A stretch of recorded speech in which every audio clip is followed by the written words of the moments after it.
This is a 22 long rifle. Let's see this little guy.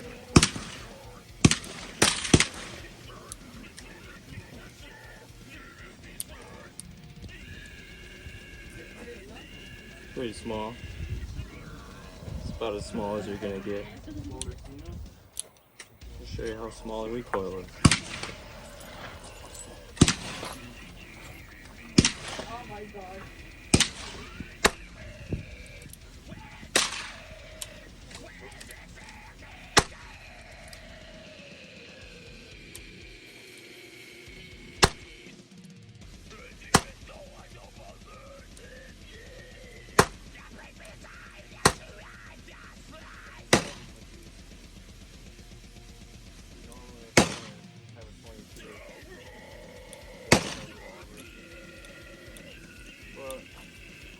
If that's all you got, it still works. And the good thing about 22 is there's no recoil.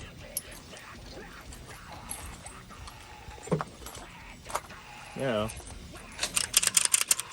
This is a Smith & Wesson Shield Easy 380. And this shoots really smooth. And you can rack the slide really easily. I'm gonna do that with my pinky. It's pretty much effortless. It's really designed for like women or people that have like arthritis, something wrong to it easier. And this is what 380 looks like. It's basically just like a 9mm mini. And this is pretty much what you're gonna see chambered for very small guns that you want to conceal.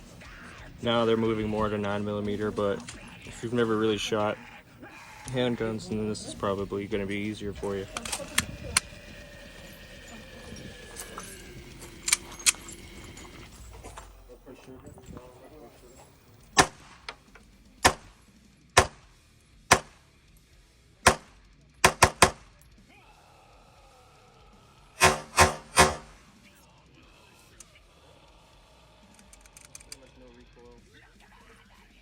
Pretty easy to stay on target and rapid fire. You know, you only get 8 rounds with this, but you know, if somebody got 8 rounds that fast, it's gonna do the job. Now, got 9mm.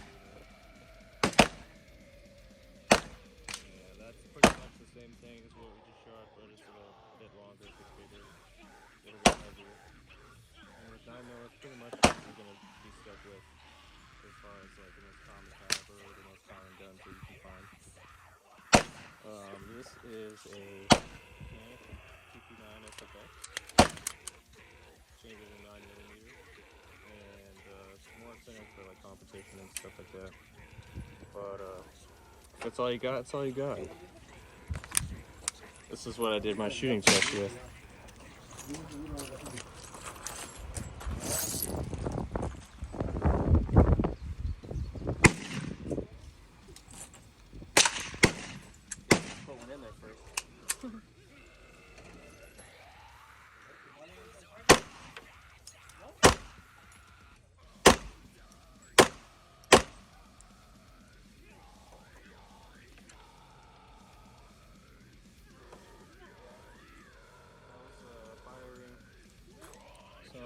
Laser 115 grain aluminum case ammunition. That's what that is. And then this is probably what you're gonna find. I mean, here's a Glock. That's probably what most of you are gonna be shooting. And this is what they call a striker-fired pistol. So how the bullet goes off is this little guy back here strikes the back of the bullet, makes it go off. It's a pretty reliable design. That's why Glock uses it. This is a 9mm as well, and it's a Canik 2120, kind of a CZ75 ripoff. And the difference between these two guns, even though they're both chambered in 9mm, is this one's a striker fire and this one's a hammer fire. so it's exposed. So if you want to cock it, you can do it yourself. You don't have to, hit a trigger or anything. And most of the guns, or pretty much every gun I've shot has been single action, which means you put the trigger, it's done. That trigger's dead. The only way to activate that trigger again is by the slot going back. But this one, it's what you call double action. It's what you see on revolvers and stuff like that. So with that, if you can fire it like single action. This is what it would be like right now. Obviously, that would work. But if you wanted to carry it with the safety off, you have a longer trigger pull, a heavier trigger pull, like a double action revolver. So you can fire it any way, that way, or with a hammer cock. So that's really up to your preference. I prefer hammer fired guns. I like 1911, so it's really up to you. But I'll show you the difference in the way they recoil. This is a metal framed gun, so it's going to recoil a little bit less than the Canik did.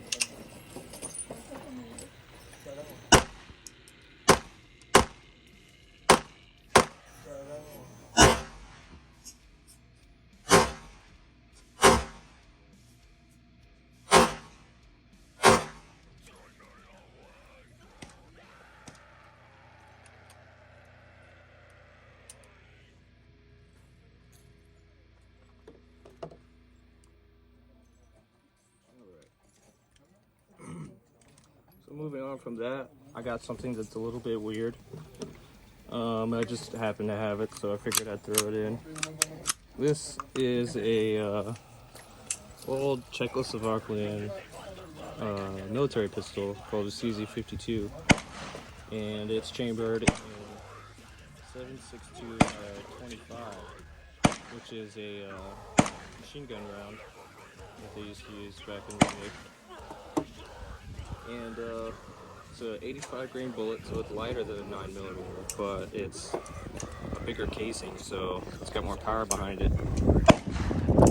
This is kind of on the border of kind of like 5.7. It has mild armor penetrating capabilities. So if you're stuck with this and that's all you got, you're definitely not underpowered.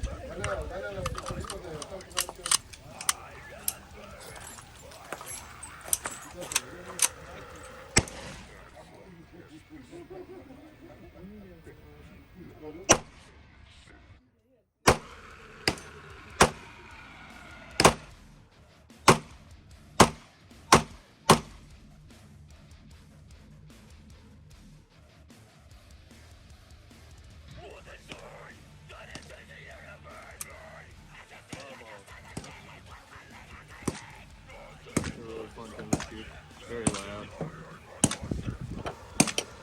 Alright, and now this is a Glock 22 Gen 4. You probably all know what a Glock is. Probably the most common gun in the world. This is actually a police trade-in gun. So, as you can see, police carry it. It's chambered in 40 caliber, which not very many people shoot anymore. It's kind of just like what cops shoot. But even them, they're moving to 9mm, so nobody's really utilizing 40 anymore. It's basically like the more popular 10mm, but it's just shortened down. I don't have any full metal jackets, so I'm going to use some of these hollow points.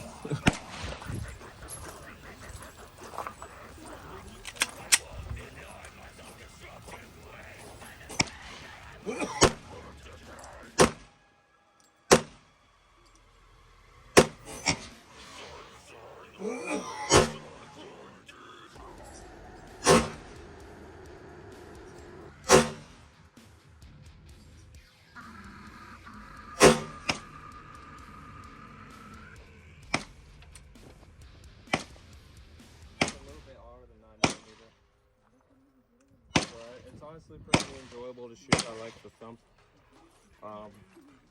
Most new shooters probably are not gonna like that, But in my opinion, the way that this recoils, it feels, I mean, you guys aren't going to know, but it feels more of like how a revolver would recoil. It's more of straight back into your hand rather than wrist breaking. Some 9mm, like the Canik polymer chain pistols, are really light and they don't do well with recoil, so you get a lot of wrist jerk. So that's why I like the heavier calibers.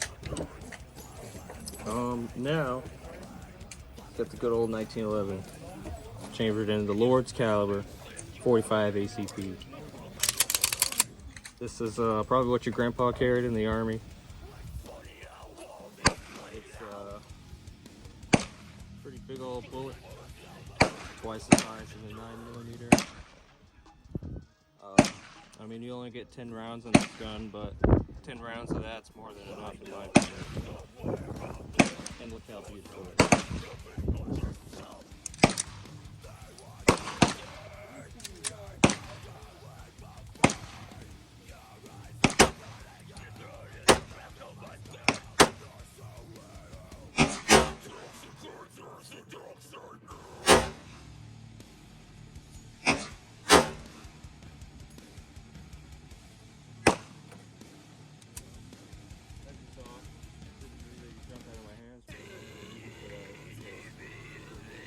Gun. Very heavy. It manages to recoil very nicely. You know, in the way that you can get really high up on the gun. It's just made very well to control recoil. Here's another example. This is probably if you wanted to carry a 1911 concealed. This is probably what you would want to go for. Minus this guy up in front. That is a commander size 1911, 4 inches, 0.25. And, you know, it's really easy to conceal. I've done it before, and me being as small as I am, you know, I was able to do it, so anybody can. This is your standard size 1911. It's a 5-inch government size. Please fire, put your weapons them down too, do not touch them. Do not go down range until I tell you. You are not supposed to be going down range when the range is hot. I will run you off if you do that again. Okay. Alright.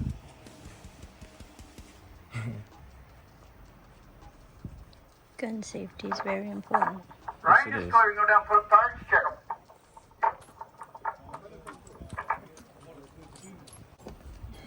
Alright. Where we were. Well, I forgot. But this is a 5-inch. This is, it's gonna recoil a little bit less than that, just because it's a little bit bigger, but, you're probably not gonna try and concealed carry a full-size 1911. Some people do, but it's a little weird. After 45, well, I kind of skipped one. This is a revolver, Taurus Tracker 627, chambered in 357 Magnum and 38 Special, and that is a very versatile cartridge that you can get in a very different assortment of loads.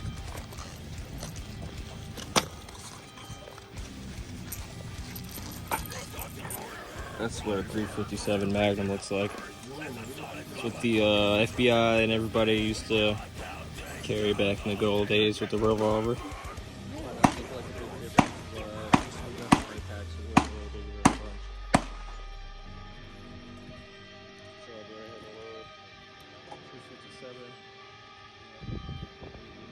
This one didn't have our primer cap on it, so let's see if that even works.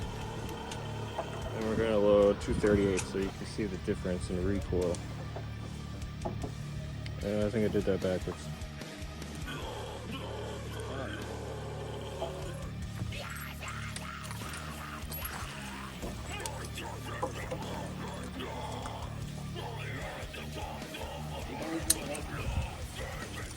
think that one worked.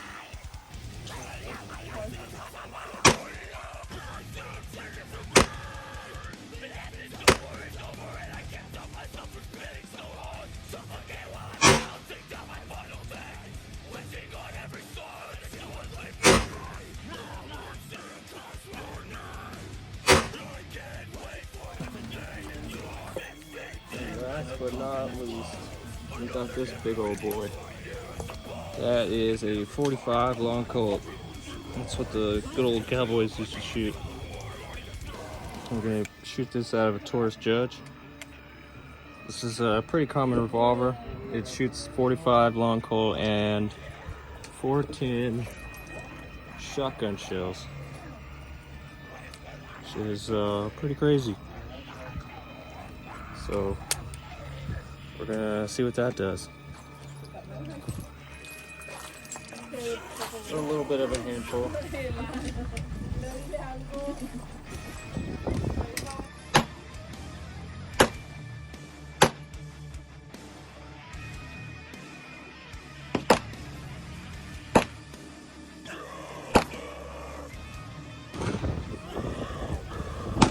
What we got here is birdshot 12 gauge bullets. These are kind of meant for sporting plays like I found that it's just the thing that works for this particular shotgun, the semi-autos, finicky, like special ammo. So this is the one I found that works. I'm going to show you the difference between birdshot, buckshot. You can see the piggies in there, they're really big. That's a double-aught buckshot. That's pretty much what you're going to want to use to defend your home. You could use this, but they might live and you might not want that. And then we got slugs. You probably don't want to use this unless you know what it's what's beyond your target. It's gonna go through your target, whatever's behind it, whatever's behind that, and probably whatever's behind that. It's a pretty powerful cartridge. I'm going to show you the differences between the recoil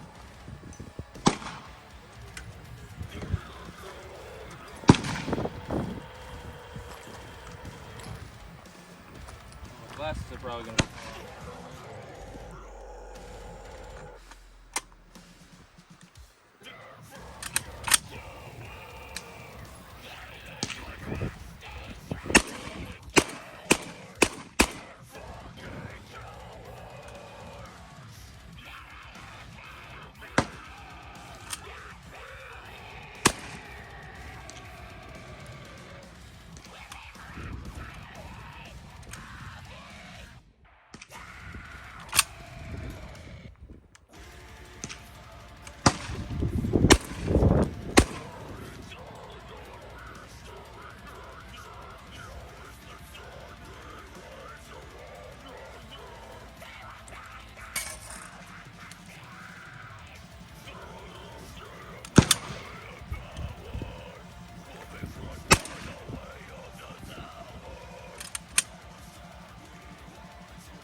it's gonna jam on me. It's never jammed with those loads.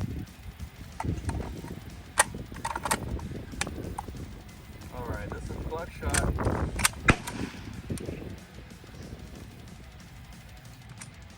I'm already having a problem.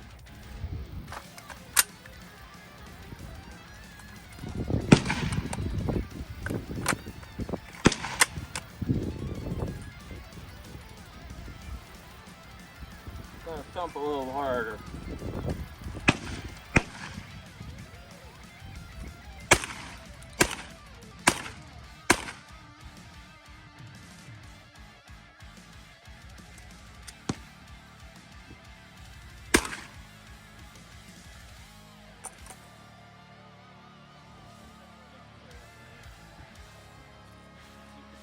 loosening my entire gun.